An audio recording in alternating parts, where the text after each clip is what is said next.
for Nikita Tszyu?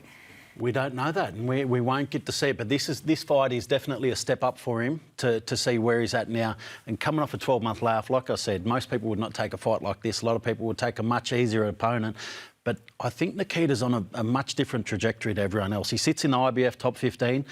He earned that through his win against Cohen and through his record leading up to that. But Nikita could be anything, and the excitement factor that Nikita brings to Australian boxing, literally every fight of Nikita's you watch, and it's not always a good thing for me because he keeps me on the edge of my seat. I'm dead set shitting myself half the time when Nikita's fighting because he just gets in and he loves to turn it on. But that's the thing that so many people love about him. They love his character, they love his personality, but what he does in the ring is just something else that we don't get to see from too many other people here in Australia. So how does the next year play out for him if he gets past this opponent on August 20?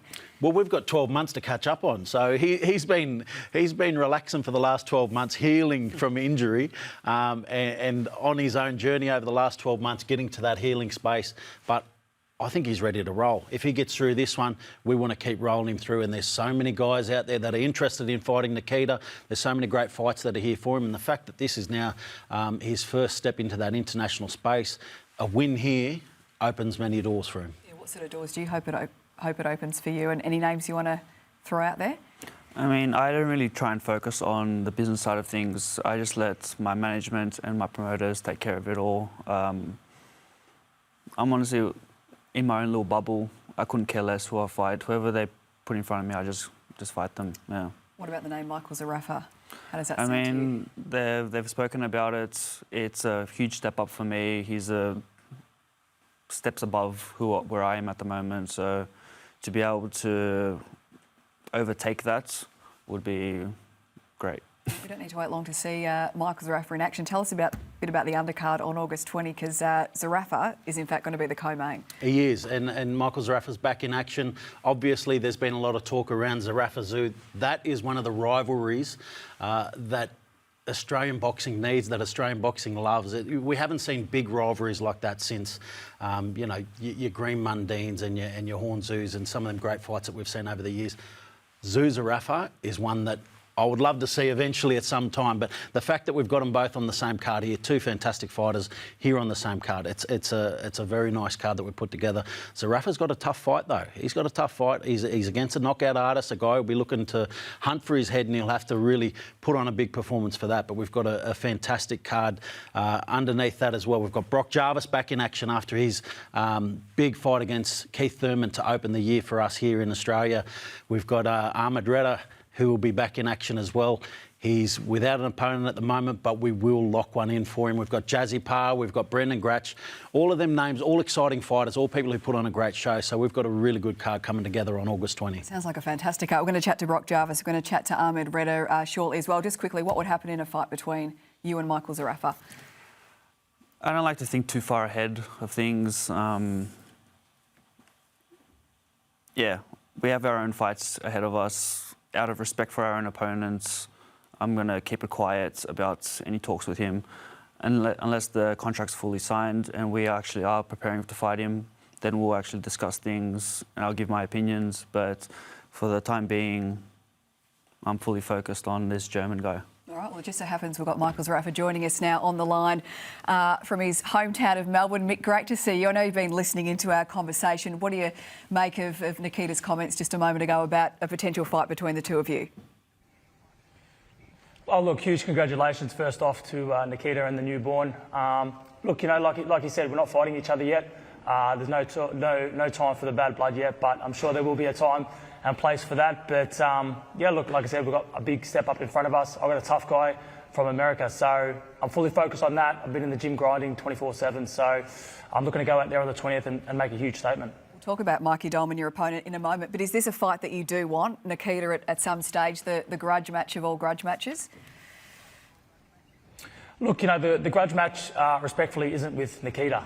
It's me and Tim, and my heart did go out to him in his fight, and I reached out to his team and I showed my love and support, because even though we're not fighting each other, we should back one another. And look, it was sad to see, but I'm sure once that fight gets locked and loaded, and the villain role will come back out and we'll do our thing. But I think the rivalry is between me and Tim, and respectfully for Nikita, he's still early in his career, and I've done a lot more things, and I'm ranked higher than Nikita, and at this stage now Tim. But I think that's a fight that Australia wants to see, and it'll be great for the sport. And like I said, we're on our own different paths, but that's the huge fight. That's the green mundane fight is Zerafa Tszyu. All right, we'll get George's thoughts on that in a moment. But, I mean, you know what it's like to have a lengthy time out of the ring, Mick, in the case of Nikita at the moment. What are you expecting from him on return on August 20?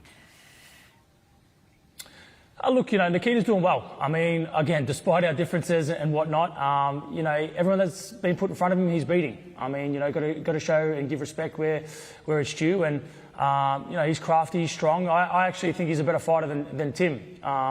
He's got that awkward style, but again, he's still raw, he's still fresh in the sport. But he's doing great things, like I said, and his weird personality and his quirkiness. I mean, you got the bad guy, you got the weird guy. I mean, the sport needs it, but like I said, one fight at a time. That's Nikita's thing. So keep doing it. That's a good promotional line, Georgie. Bad guy v weird guy. What do you think? What do you make of Mick's comments, though? I mean, he's strange. We love your strangeness. I mean, what do you think happens? I mean, he wants to fight Tim. Is that something that could potentially happen? Yeah, look, I know that's a fight that I would have loved to see a few years ago. It was one that was built up to be a massive fight, and as I said, that Tszyu-Zerafa rivalry has lingered around, and I know that the comments that have been made over time is not only something that targets Tim, but targets Tim's family as well. And, his brother's a pretty handy fighter as well. So the last time I think Nikita fought a guy down in Melbourne, he finished him in the first round. So Melbourne needs a champion. And Melbourne's such a massive city, a great boxing history down there, and they need a champion. They need someone who can lead them in that space. And everybody who's tried to step up and do it has not been able to do the job. And as I said, Nikita, last time he fought a Melbourne guy, knocked him out cold very early in the fight. So could be very risky for Michael if he steps in with Nikita. Yeah, you'd remember that fight well with Benjamin Bomber. But what do you make of Michael's comments? No, I liked his more respectful and kind of humane outputs recently. He's a person at the end of the day, and I like seeing this nice side of him. Mick, we do as well. Let's talk Non-stop about compliments. Let's talk about your opponent on August 20, Mikey Dolman, the American. G's going to be tough. He's 18 wins, 1 loss, 16 of those wins coming via stoppage. What have you seen of him, and what are you expecting? Yeah, look, he's tough. He's made a few comments on social media and stuff that my name's a world title to him, and he's coming with all he's got. But I think I'm levels above, and I've been in there with the best, and taking the best the distance. And I don't think he's got what I've got. But like I said, I take every fight like I'm fighting the best, and I'm going to go out there and give the best Michael Zerafa. I think the last 12 months I've really matured as a fighter and as an athlete, and just in my sparring and my training, I'm doing everything right. I mean, I know every fighter says this, it's the best I've felt, and physically and emotionally, and but I just generally feel like, this is the best Michael Zerafa. I think the old Michael Zerafa is back.